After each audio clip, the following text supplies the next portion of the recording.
Now they send a man in motion right. Now here's a fake on the jet sweep, and instead a give to Taylor. And he gets halfway there from the 4 to the 2 on a gain of 2. 3rd and goal. And keep in mind, very possibly 4-down territory.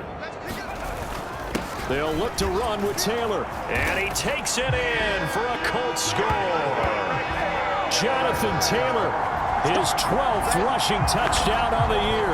And the Colts are an extra point away from tying this game here in the final minutes. But we are set up for a fantastic finish now. A 4th quarter touchdown here. We're an extra point away from a tie football game. And I know they're thinking about possibly going for 2, but I'd go ahead and kick this one and just get it back to level.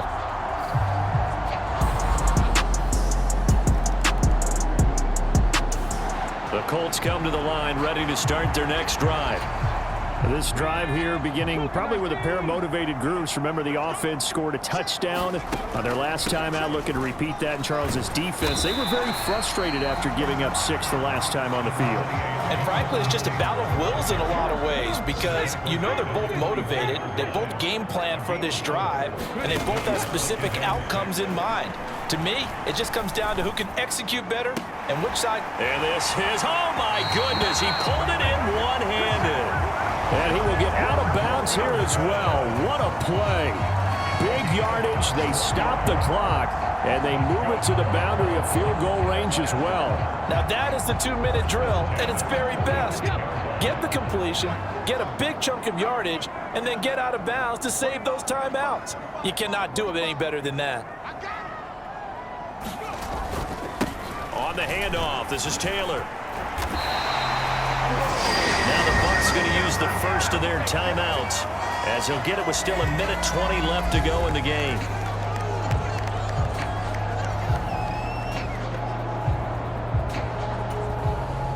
Plenty of time. All 3 timeouts still remain.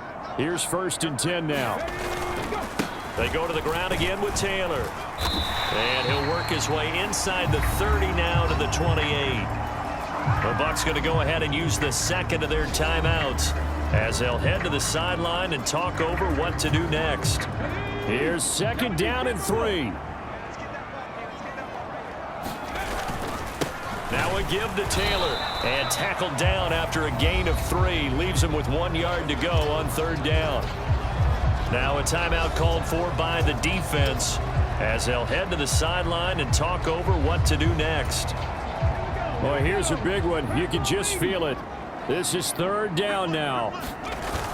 They'll try and run for the first with Taylor. And he'll go down here right around the 23-yard line. Okay, there's 3 timeouts left, right? I think you got to use one here, don't you? No doubt about it. I'd use one right here. All 3 timeouts still in their back pocket. Here's 1st and 10. Now a handoff. Taylor with it. Oh, and fine work there as he gets this thing down to the 11-yard line.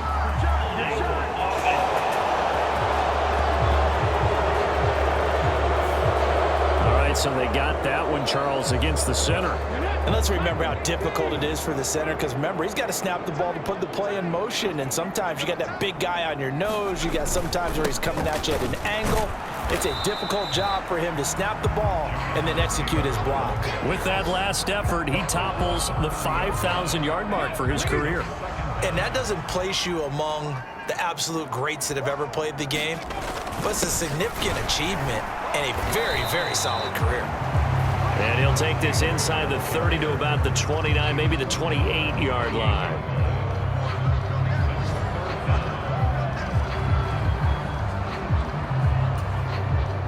A big play needed, no doubt. 3rd and long.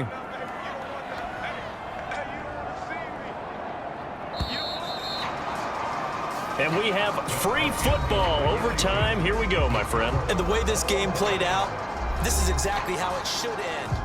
And here in overtime, if the team that receives the ball scores a touchdown, it's over. If they don't, we can still have some more football. That's exactly right. If they go down and kick a field goal, the other team gets a possession to either match it or score a touchdown to win the ball game.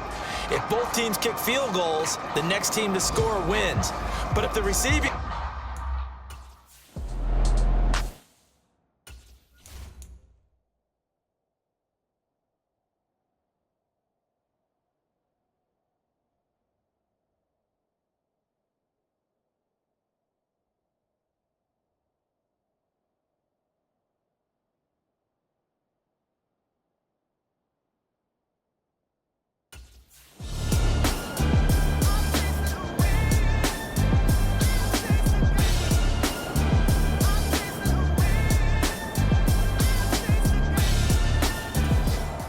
the offense at the line and set to go. And everyone knows the OT rules, Charles, but pretty simple formula. They go down and get a field goal, we continue play, but if they can find the end zone on this possession, ball game over. And as meticulously as all teams plan for a game, I don't doubt for a second on that offense coordinator's play sheet, he's got some overtime plays that he wants to run. I know it sounds crazy, but they plan for everything. 1st and 10 all the way throughout the game, 2nd and 7, whatever. Right now, he's looking at that play sheet saying, if we get to overtime, what can we break out that they haven't seen? Oh, and it's intercepted. Picked up by Levante David. And it's a pick 6. He brings it back to the house for a Buccaneer TD. So it's a win for the Bucs here, and it was thanks in large part to the play of their quarterback, CD, Baker Mayfield. Yeah, the numbers don't jump off the page, but he was a steady influence back there. He had a couple of touchdown passes on the afternoon. His guys rallied around him, and they're going to come away victorious.